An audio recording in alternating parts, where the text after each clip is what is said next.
Hi everyone, this is Love Sinha.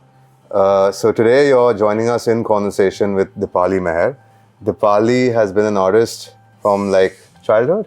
Yeah. You can say that, yeah. Okay, that's great. And Dipali is also part of the House of Creativity family.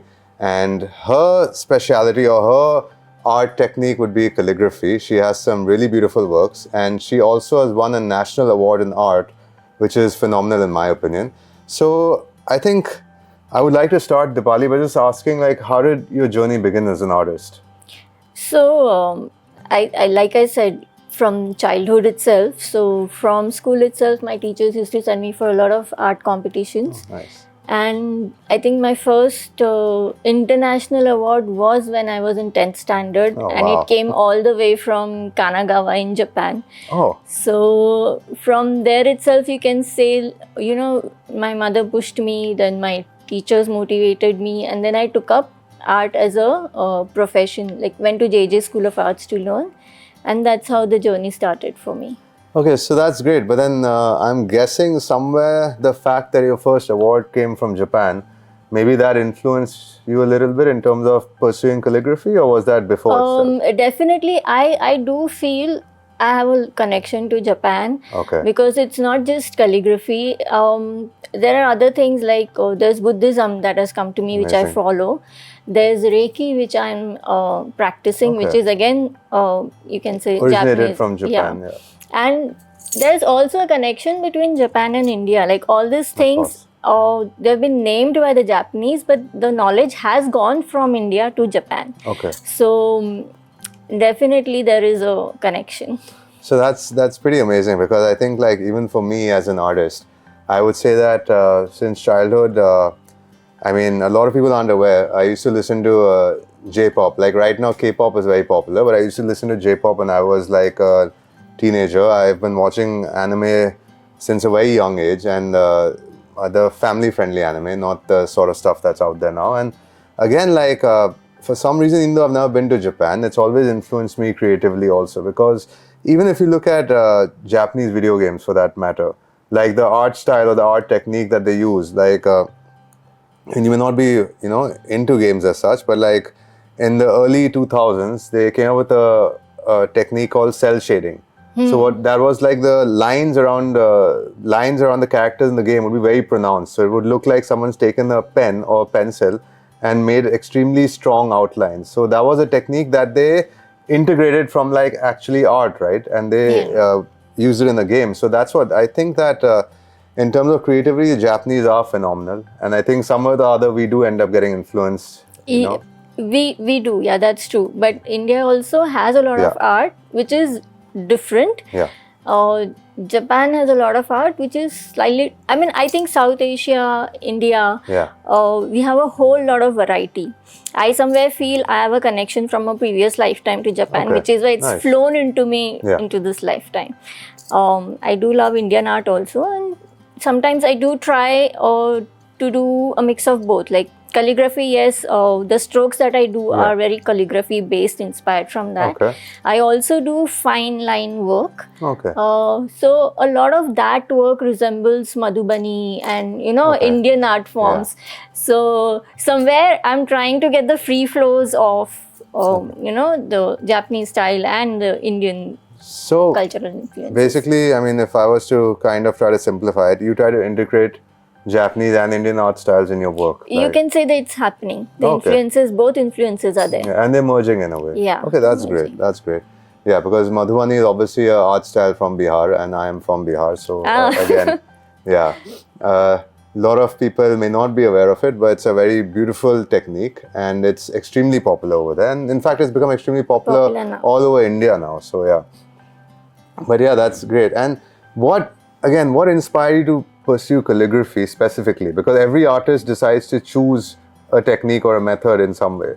So I think I like the simplicity of it, and I like the power of expression in one stroke. Okay. So when I started, like when I took a conscious decision that I'm going to shift from graphics to paintings, and I started with sketches and things like that, I never went towards color. I just picked up on black and whites. Okay, wow. And I kept working on it. And so the journey happened in such a way that I started using the calligraphy style as a way to calm down my mind. Okay. Because with a messy mind, you can't do it. You can't do the strokes. It's seen on the paper. Wow. So then my journey was, okay, I want this to be like the outcome of this ink on water, on paper, to look calm and serene. So first I need to do that to me. I would sit and pray, and I would send my Reiki to the paper, and then I would start my work. Okay. So wow. So that's actually pretty phenomenal if you think about it, because a lot of people, like, they may not be aware of, like, other than artists, of course, because artists understand the technique or the methods that they use. Like, even as an actor, the methods that I may use for a scene, you know, to prepare myself or to get into that mindset will be very different, and everyone may not be aware of it. Like, for example, sometimes when I have a scene which is a very difficult scene, like a very emotional scene, I prefer to block out everything. Like, I'll put on my earphones or I'll put on my headphones, and I don't want to talk to anyone at that point in time. And I'll continuously listen to one song over and over again, and focus on the words or the emotion. So I think, you know, what you just said, it's very similar to what an actor does, right? You have to basically get into that zone. yeah. You have to focus on your method, and then only after that can you actually express yourself. Yeah. Yeah. Oh, so that's actually very interesting, and that's, I guess, again, because I am an artist, but I'm an actor, and also in terms of a photographer also, well, photography is more, it's very chaotic. I mean, you want to capture a moment, but at the same time, you're waiting for that moment, or you're hunting for that moment. So you're actually kind of, in a way, you're restless. Like, if I go somewhere, I'm thinking, okay, what do I want? Like, you know, what can I see? Right. Or what is there that's going to actually engage me? Right. But your method is basically the opposite of that. Like, you don't want chaos. No. You want calm, and then you want to focus entirely on that moment. Yeah. And it's like, how can this help me to, you know, so it's the other way around, I think, for me. So instead of me doing it, it is doing something to me. Wow. And it's also been like, when I've completed pictures, or I've been like halfway through the picture. So when I start, it's not always I know exactly what I'm doing. So I say, okay, let the paper and the ink do its stuff. And then after midway through, I will know what to do. And then, so it's like half the journey is left to them. Okay. Half the journey ahead towards the end is what I do with it. So in your case, it literally flows, because because it's not so much as pre-planned all the time, but in some cases it just literally flows while you're making. So this is my personal practice. Obviously, if there's somebody who needs something in particular and all, then I am able to do that too, because of the trained commercial artist mind. Okay, that's great. That's great. And like, so when you start a new project, since you just mentioned, like, when someone asks you to make something specific, when you start a new project, or when you start something independently, like, you're not making it for someone else, you're doing it for yourself, then do you just start, or do you have some sort of like, you know, thought in your mind before? I only start when I get inspired, and I don't know when that inspiration comes. It can just be a bird sitting somewhere, and then I will be like, and then the whole series begins. So once I start, then the whole series will become like, so it's kind of, let's say, pretty quick work once I started. But before that, it could be like, you know, days of just not doing anything. I think I've noticed that actually in common with a lot of our artists, like, you know, that creative spark, it has to come. Otherwise, it's not just like, you know, like, it's not just like, it's not technically a job. It's not a job at all, in fact. No. It's like, unless you get inspired or your mind gets into that space, you're not going to be able to put it down. Like, I mean, it happens to me also sometimes. Like, I'll be out of my camera and I'll literally not even take it out of the bag, because I'm like, I'm not seeing anything that is, you know, appealing to me, or not anything that's inspiring me. So I think that way, and also, like, since you're speaking about being creatively inspired, so then I want to ask you something, because as artists, we all go through this at times. Do you ever feel stuck also? Yes. Like, So there was a time, there's this whole phase wherein I knew I wasn't in the right state of mind. A lot of anger, frustrations coming out, Okay. and I stopped painting because I knew what I painted would be that, and I didn't want to put that energy out on paper. Okay. But then a friend suggested that it's pointless. You should just start it, just whatever, let it come out. And you won't believe I did, and it was all black charcoals and stuff like that. And yes, it was like a horrible feeling, but it came out, and after that I was free. So it actually worked. Like, it's a complete, put out the expression, it's out of you. I mean, it was basically a healing process for you in a way. Yes, completely. Like, it helped you heal whatever you were dealing with. You were able to just express it onto paper. Yeah. And okay, that's pretty interesting. I don't think we do that in photography actually. Like, I think if I go around trying to find something to help me deal with my problems, that'll probably make me feel worse, because I'll end up finding something that's like very edgy, or like something that won't be like very positive. So I think in photography a little different that way. I mean, at least I am. I can't speak for others, but So I like wildlife. Okay, so I did a lot of wildlife photography. So for me, earlier there was this enthusiasm of clicking pictures and getting a good shot, and even in that process, wildlife, so it's not entirely in your hands. It's like thoda luck by chance. So after a while, I think even that subsided, and I'm like, no, I just want to have a look. I don't want to click a picture. Okay. Yeah, that's living in the moment basically. Like, you'd rather observe it with your eyes, which is, I mean, unfortunately, I don't really do that, because if I go anywhere, my problem is I like to shoot videos or photos. So for me, if I go somewhere and I see something interesting, like, I would want to like capture it, but capture it in a way where it's, in a way at least where it's not just randomly captured. Like, my every shot will have some thought. Like, literally, there'll be like, so basically, I mean, of course, we are talking about you, but I'm just going to speak a little bit. I would like to know. No, so my method is basically there'll always be different shots. There'll be like 2 extremely wide shots, 2 wide shots, 2 medium shots, 2 close-ups, then 2 unique shots. And then the last shot can be like literally anything that I want to experiment with. So when I shoot, literally these shots are playing through my mind. Like, I'm like, okay, did I get these 2? Did I get these 2?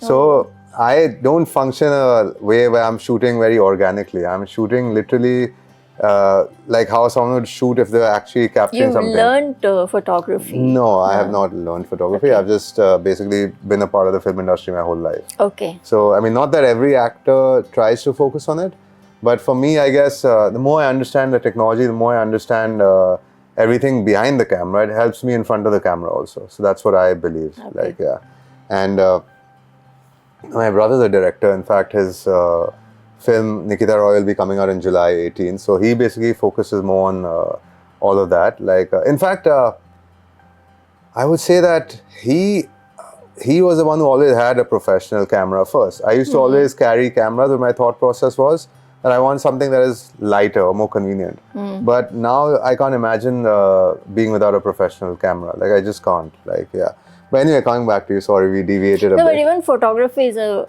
way of expressing art, like telling a story through your way of seeing things. Yeah, but the only difference, see, you create something that comes from within. I capture something that's external.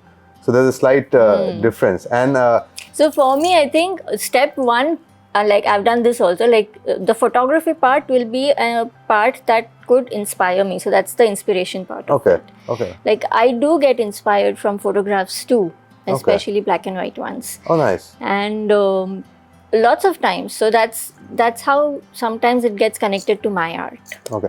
So I wanted to ask you, because I've obviously seen your work. So in your series, like, so you have some which are just black and white. And I've seen the ones which I love personally, the ones that are black, white and red. Because I think almost anyone who's seen those really loves them. And then of course you have some which are with different colors also. I think there's yellow and brown, series with yellow or brown? Yellow, like maybe. Yeah, I mean, so... golden. Yes, exactly. So, so each series, what basically... Again, like, what makes you decide, okay, this would be correct for this? So that is also spontaneous and impulsive. Yeah, spontaneous and impulsive. So, beginning, it has always been black and white. So I start only with black. Okay. And then if I feel it needs a touch of red, then I put in red. And I've done quite a bit of those also. Basically, black, white, red is the combination I'm like very close to, like very, very close to. And I still continue to do that. Lately, I've been experimenting with colors. Okay. So there's a new one which I've done. I'll show you in a while. It's all blue. The theme was the rainy season. Okay. And I've called it Meghdut, and it's just blues and blacks all mixed together on like a big 4-foot painting. Okay, that's amazing. If that's not commissioned, then I look forward to seeing that on our portal, houseofcreativity.com. Because right now we are actually, we actually have started a series. In fact, I'm also going to be going out to shoot in the rain, although it wasn't raining and now suddenly it is. But I'm also going to be going out to shoot in the rain because I feel that, every season has its own beauty. Yeah. Well, except maybe summer, which is extremely hot and. No, but you have flowers in the summers. Yeah, that's you're speaking from a very different perspective. For me, I'd rather not be baking in the heat. But yeah, so but for me, like winter and the monsoon, somehow they help me capture really beautiful moments. Like I don't know why, because winter for me is basically like they say, spring is actually. वैसे हमारे देश में तो there's not really spring. There's just summer, monsoon, and then some small summer again, and then again winter. Well, so-called winter again in Mumbai. In Mumbai. Yeah. So, but the point is, for me, I feel that winter is actually more about rebirth than summer, because winter is actually when the process begins, right? Everything starts like shedding, or everything starts like hibernating, or basically, there's. I mean, you would kind of, say that basically everything is reborn at that point. Right. Yeah. And so I personally look at winter that way. It's my own interpretation. Of course, everyone else may feel that, no, that's not accurate. But that's my own interpretation. And I personally love winter exactly because of that it's just very different in terms of the moods also that you find in winter. Like in terms of the loneliness also. The even, emotional part of it, it's just very, very beautiful. It's very rich, in a way. Like, and summer, if I had to equate summer with word, I would say fun. Yeah, summer is fun, winter is rest. Yeah, winter is rest, yeah. But again, coming back to you, so you've been part of the art world for like, I would say, ever since you graduated from JJ School of Arts. So how did you navigate in the beginning? Like, how has your journey been so far? It's been very interesting. I had not thought I would do so many things in this, span of like 20-25 years. Oh, wow. So I studied commercial art, and I started with Indian Express. So I was doing illustrations for a newspaper. Okay. And then I shifted to Times Music, and then I was doing the album covers for Times Music. Okay. And that was extremely interesting because I could do lots of artworks. So that was almost like painting, like you be creative as you can for the album covers. And then I shifted to motion graphics, which is when the televisions and broadcast industry started in India. So then I said I want to do, like MTV was coming out and they had lots of graphics, right? So that was for any graphic artist, that was like the it job. Wow. So I didn't get into MTV, but I got into Zoom television and I was doing online like graphics for them. So, and then on the job itself, I started a bit of animation and After Effects and those kind of things. Okay. So then Zoom happened, then Times Now happened, which was a newspaper broadcasting system. And in between all of this, I did some production design for Govind Nilani's film also. Okay. And then after this, then I said, okay, I want to now professionally get into paintings. So part-time I was doing this, and then I was doing my paintings, and I started exhibiting from 2011. Okay. So I think I went to Delhi first. My first group show was in Delhi at the Russian Center. Oh, wow. And then from there, then I started showing. Then people came to know about me. So then they would, like, you would know what exhibition is happening where. Yeah. Wherever I could, I would take part. Then there are art fairs that were happening in Bombay. I took part in those. And there was one person who approached me for a show in Paris. That was again a group show. So paintings उठा के चले गए Paris. So we went, we showed our work in Paris also. Then there was a Dubai art fair that was happening some years back, and went for that. Okay. So you start picking up stuff from all these exhibitions and all. So that was very interesting. part of the journey again? I mean, I think I'll get back to what you said, but again, I think for any of our younger artists, at one point there used to exist MTV and Channel V, which actually used to show music videos. I don't think that happens anymore. Like everyone's just watching YouTube. But yeah, so I'm guessing Dipali was at the forefront of that at that point in time. Yeah, of course, now it's, well, I don't want to say it, but I guess now it's more about reality TV, which, well, I won't comment much on that. But yeah. But then, so coming back to what you said about how your journey began. So you basically, obviously, through these shows, then you network more, then you gain access to newer channels, and that's how you move forward, right? Because and I've always found supportive people. So they were like, and I've learned softwares on my job. Okay. So basically, you need to be a little brave and, take up few risks and do things. So then the opportunities kept rolling in. No, that's why I wanted to ask you that, because for any young artists who will watch this, like your journey can be like, it can be very helpful for them, like to try and find a path. Yeah. Yeah. So dedication is one thing, and you have to be absolutely in love with your own, your own self, your own work. And you should have that motivation to be and do something which is, unique, I would say. But I have one question. So obviously, you're a full-time artist now, right? Yeah. But in the beginning, when you had started, you used to have to manage a profession and as well as your artistic career. Yes. Or your artistic journey. I wouldn't want to call it a career as such. So then, how difficult was that back then? I started with commercial work. Okay. Which was pretty easy because, like, I was employed. So you go, you work, you're getting a certain amount. If I had chosen paintings, it would have been really difficult. But I think I saved up quite a bit. Okay. And by the time I decided to, get into paintings, I shifted slowly. So I did part-time this work and all the money would go into my paintings, material, framing, traveling, paying for art fairs and all of those things. So this helped me. But nowadays you have many people who can help people out. Yeah, because... So there are curators, then... lots of things are happening. Art fairs are happening. Biennales are happening. Yeah. So in this world, I think connection is much more important than, anything No, because else. that's why I want to ask you, because obviously there are a lot of new artists who start out. And for them, finding a way is the most difficult part, right? They don't even know who to approach to. They don't even know where to go basically to even showcase their work in the beginning. Unless they maybe come from a art background. Like if they've studied in an art university or an art school, then of course they have teachers to guide them, mentors to guide them. But if you're a self-taught artist and you want to, start exhibiting and start selling your work, then obviously it's not that easy for everyone. That's why I wanted to get your perspective on it. So yeah. It is difficult, but it is doable. Okay. Has your style changed over time? Like has it changed a lot?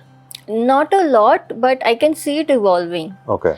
So like earlier I had started with line work, pen and ink lines. Okay. And along with that I started experiment with this free strokes and all, and I started enjoying it. Now from free strokes also moving away from the strokes and getting more into washes. Okay. So style is shifting, medium stays the same. Okay. So it's always ink. So I have a question, because again, I obviously have limited knowledge about calligraphy. So I know what ink strokes are. I know the Japanese style of with the thick brush, those strokes. But what are washes like? So when you say calligraphy, it is you're expressing the word or the alphabet, the feeling that it gives. Okay. I use it not as words. I use it as capturing the essence of something in a stroke. So I can capture a picture of a horse in a stroke. So you can call it calligraphy. For me, it's that. Because it's in a single stroke, it looks like a calligraphy. But calligraphy is essentially just... It's just words. I mean, of course, in Japanese calligraphy, literally just words. But so then I would say that your style of painting is calligraphy in terms of the single stroke work, but you're actually painting, but you're using the technique which is basically based on calligraphy. Yes, correct. Okay. Oh, that's interesting. So you're... And so basically that is you put the brush in the ink and you make that stroke. Okay. It could be a brush, it could be a twig, it could be anything else. Ink wash is when you use water along with the ink to make the painting. Okay. So then I have a question now, because obviously with the advent of digital devices, do you still prefer to do it like on paper? Paper, yes. I ran away from the digital. I'm running away from the digital. Okay, that's great. That's because great. I worked so much on it. I'm like, I think I'm losing what is innermost skill, which I have been taught when I was in college, art college. And that gives a different joy than digital. Digital is easy to do. It's very quick referencing. And you can fix it. If you make a mistake, you just erase it and fix it. Yeah. It's, I don't think, I mean, you require skill. I want to develop my skill. So for that, I think painting works. And if I have to do other work, like referencing, like doing a quick sketch, then I can do a digital sketch. Whatever. Yeah, so that's exactly why I asked that, because nowadays a lot of people are very reliant on digital. It's just a choice. I don't think there's anything wrong with it. There's nothing wrong with it, but like you said, like if someone wants to become more skilled, then obviously you have to train yourself to do it correctly. Otherwise, because it's a skill of the mind, your emotion and the hand. Yeah, yeah. Digitally, you get a circle. You don't have to worry about, drawing a circle properly. Yeah. So. That's true. That's true. No, also other than that, also like I said, you can fix a mistake, right?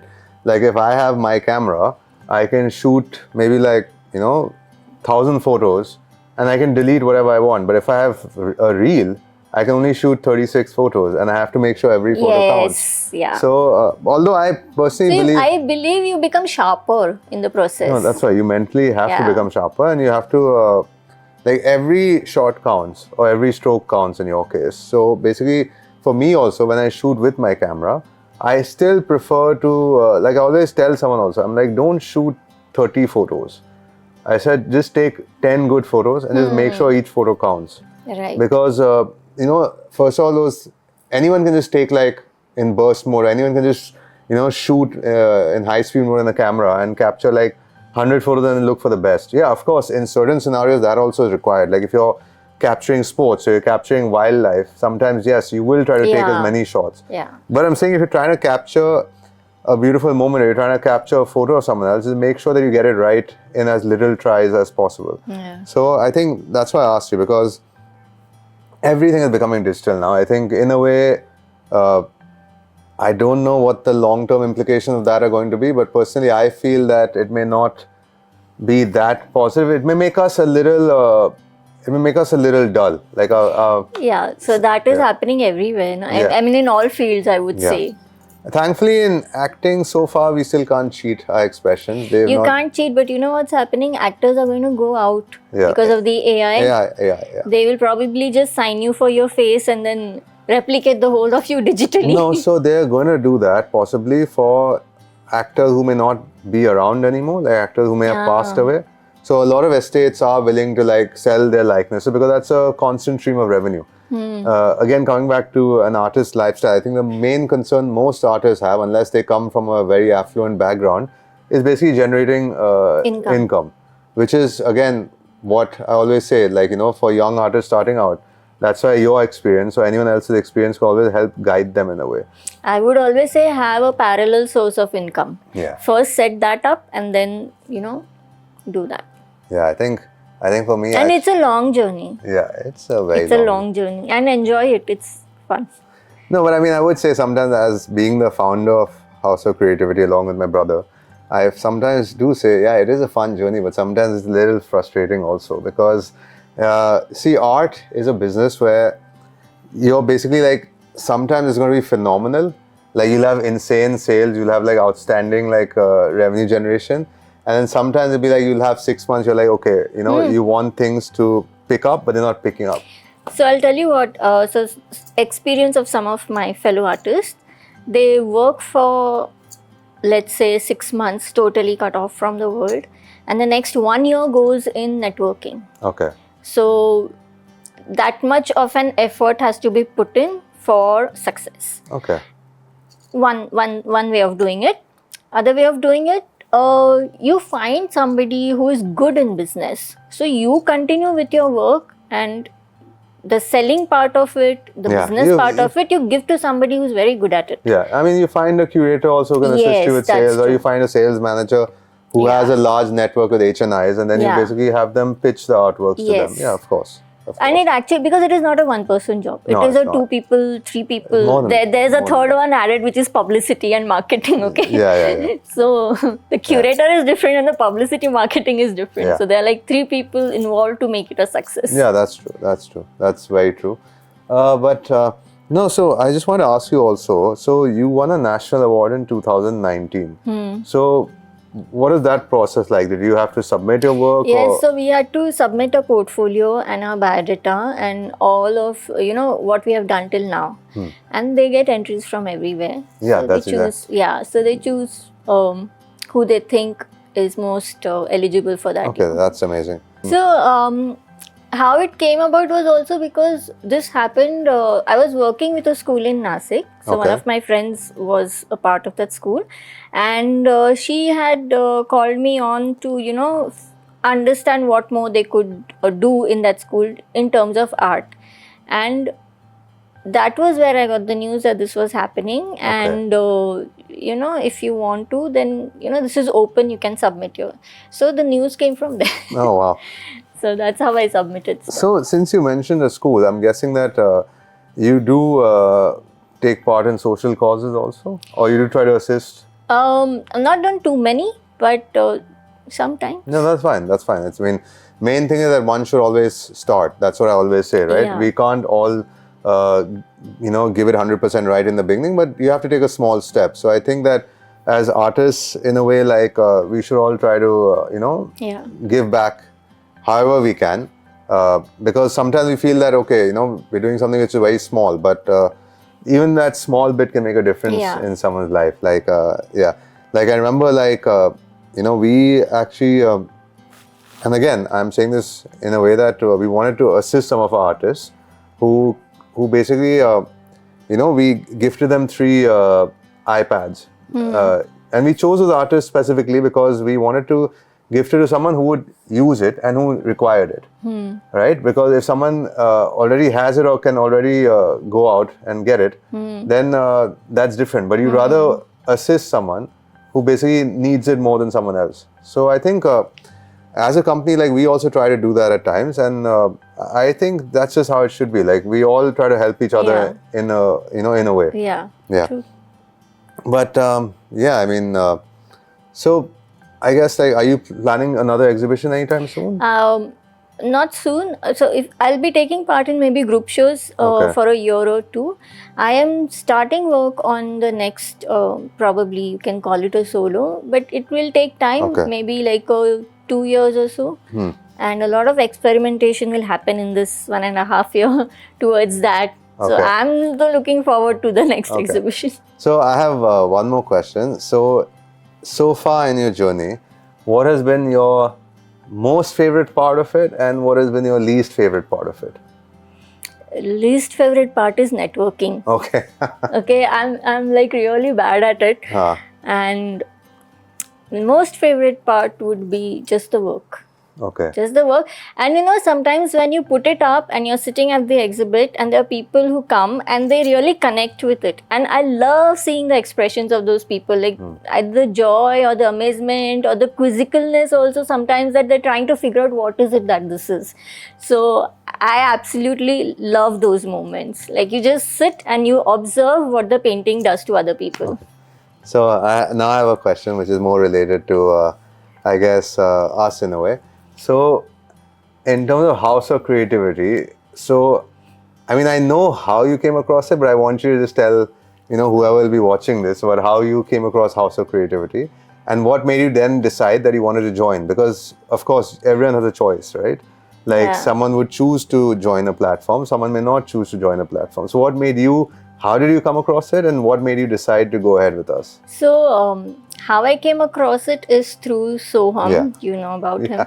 And what I decided, why I decided, was because I felt like you guys were young, okay, and you had newer perspectives to what's happening right now. Yeah, So I think that would help in the future also. yeah. So that's why I decided. Until we get old, and then it might not help in the future. But anyway. No, but then you keep hiring young people. Yeah, that's true. That's true. No, I believe in that because I always believe No, that. and you do. I feel you guys have a different perspective. You are not from the traditional art world, I feel. No, we're right? not. Yeah, so you have a very different perspective. So I want to try this out. Yeah, no, also for us, I mean, personally, what I say is that for us, we can kind of give it a push, more so in some ways. There's some very, reputed galleries and they're very successful and they have a large audience or large group of, I would say, customers also. But that is again like, in a way, it's restricted to that circle. Right? What we try to do is we want to be in that space. Plus, we want to expand and expose art to like people who may not be in that world so much. So I think that was actually something that we've been trying to do.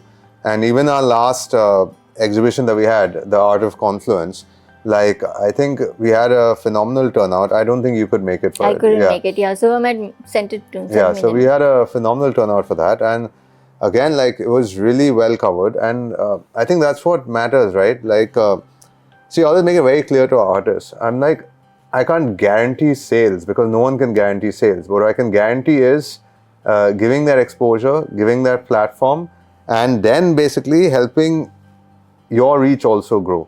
To more people, to more collectors. Yeah. Yeah. Because I think, I don't know. I mean, your audience is different. I mean, the audience is different. We want to grow the audience. That's the main thing.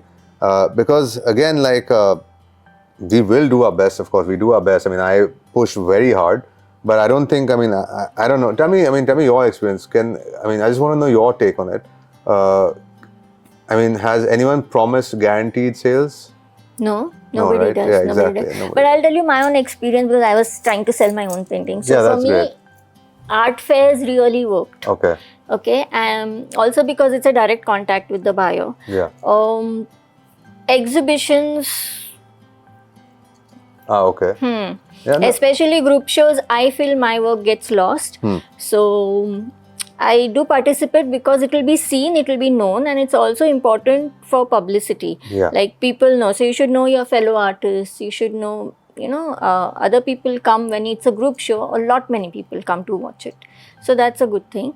For selling, but I would say art fairs. Okay. I've not yet been a part of Biennale, so I wouldn't know about that. Okay, nice. And I would say travel to different parts and do your shows. Yeah. No, but again, the thing with that is the logistics and Do one and then you see. No, we're planning one in Dubai actually. Okay. We already did one show in Dubai in 2023. Okay. But that was more to do with our partner. We've tied up with a art house over there in Dubai. Okay. The Paintbrush Art Community. So that was our partner. So we did a show with them, but that was more to display their artists. Okay. And now the next show we're going to do is basically going to be a House of Creativity artists as well as some of their artists. Do take me along because I have the Art Dubai that I took part in. Oh, nice.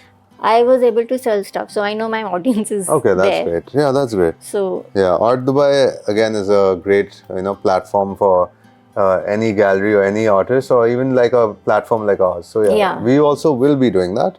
But again, like I said, like there's so many things you have to look into and so many things you have to like work on that sometimes it's a process. It is tiring. You need to kind of start like 6 months before. Yeah. I wanted to check with you how does digital art do? Do you have any idea? So at one point there was a whole NFT phase, and curator that told us you also do NFTs, and I was just like, I don't want to get into all this because I think NFTs are a joke. That's my personal opinion. Tomorrow I could be wrong, so I hope like no one ever quotes me on this. I could end up sounding extremely immature and not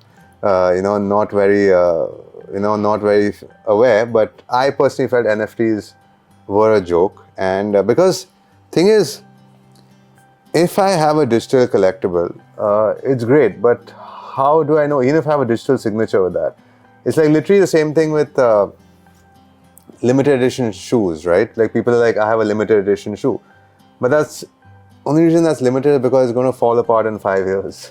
Like, it's not limited because, like, if you have a limited edition watch, you know it will still So last. you're thinking it's just a marketing gimmick and No, it's it been done wasn't. really well. No, it had done really well at one point. But today, if you see a lot of individuals who had purchased NFTs, their NFT value has collapsed. Oh. Yeah, it's not. A lot of people had actually purchased NFTs, especially during the pandemic. But I think, of course, there must be some people who purchase NFTs because they saw value in it.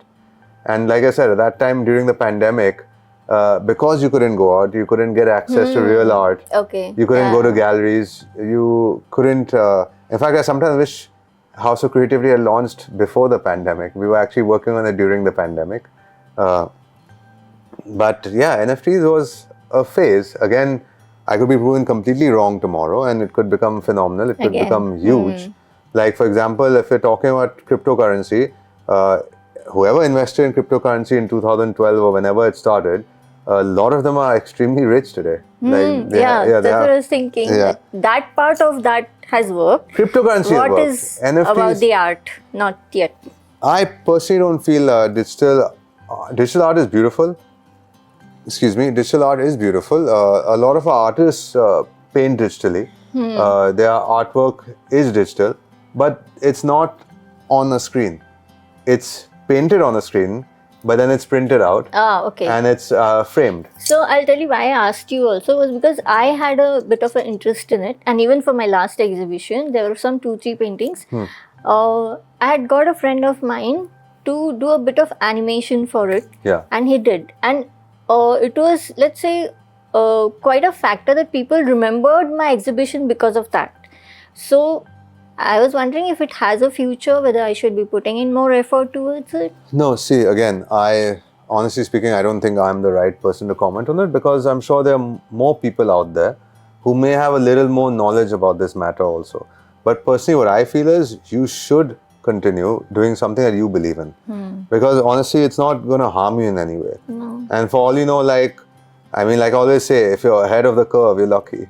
Right? And sometimes you can end up being ahead of the curve just by trying something. Yeah, because there's also like, I do have that knowledge too. Yeah. And so I can do a mix, but you should do a mix. You should do a mix. I mean, for example, you could probably do something like, okay, you have calligraphy work done on paper, and then you have maybe animated calligraphy work, which just keeps on rotating in a loop. Yeah. And that can be very, if you sold that as a digital painting, that could work. But the only problem with digital again is the issue with, anything can be copied. Even your artwork can be copied. Like even your, artwork that you've put down on paper can be plagiarized, or not plagiarized, sorry, but copied.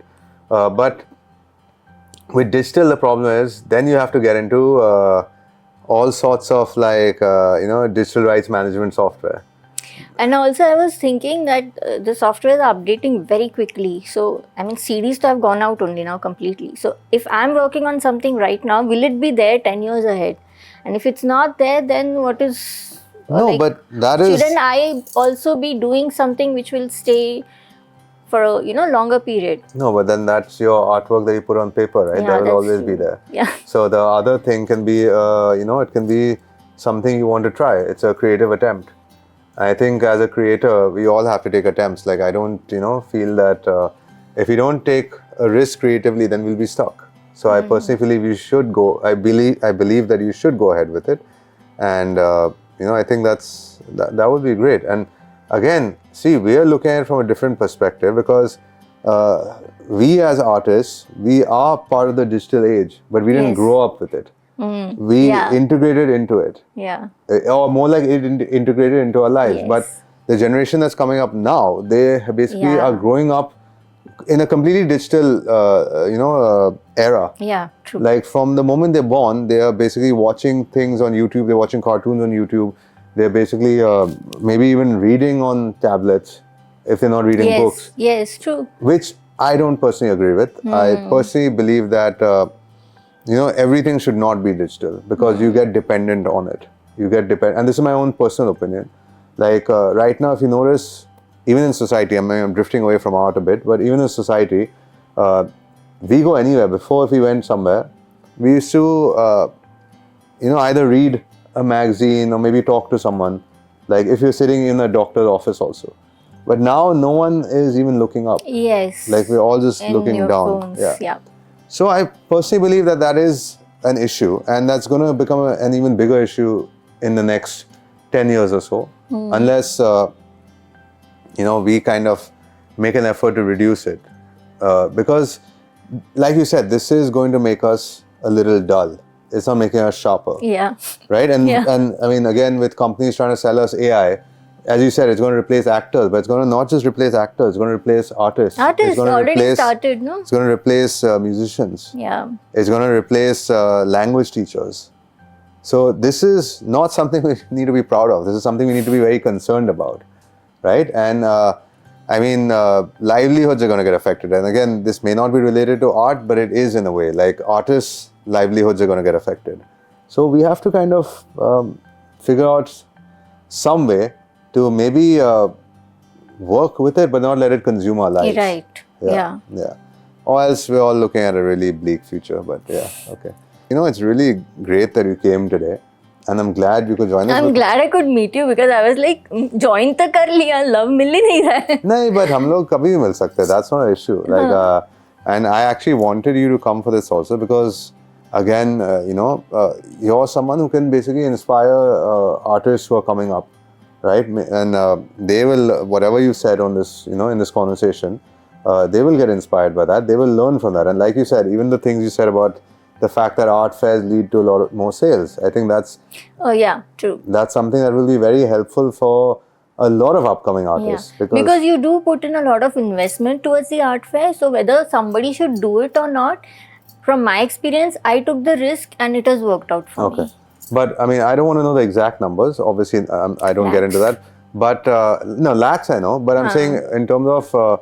so when you were part of an art fair, did you break even or were you profitable? I just want to know that. No, I didn't. I was not profitable. Okay. But I broke even, kind of. But you see, it's always, you can't look at it always from money part. It's a long-term process. So the experience I got was like, you can't count monies for it. Not every time, yes. You can't, like the people you meet, the other artists you meet, what you see over there, then you yourself get inspired, then you see how people are doing business over there. Exactly. So there is so much more you learn from that experience. The way I see it, you put in money and you go travel abroad, you see sightseeing and then you don't see maine kya paya isse, right? You enjoy it, right? Yeah. So this whole process is, let's consider it the same. Yeah. You go, you enjoy it, you learn, you come back richer. Yeah, no, that's why I was asking you because I wanted your perspective on this because, some of our viewers or some of our artists may not understand, that they may feel, okay, if every trip is not giving them certain, returns, that's why I wanted your perspective because it's not always about returns, it's about your experience also. Yeah. Right? Like, I think, like you said, we travel not just, to make money. Sometimes we travel just to gain experience in life. Yeah. No, but that's great. And I'm glad actually we could, meet today. And I'm very happy I this. came. Yeah, it's nice talking to you. Yeah, I think, it's been really nice talking to you. And I look forward to, seeing you at our next exhibition also. And hopefully we will end up working together in that one also. Yeah, definitely. Yeah. So let us know your thoughts. And again, we always enjoy doing this for you all because you get an insight into an artist's mind. You get to know what they work like. And we look forward to seeing you in the next one. Thank you. Thank you.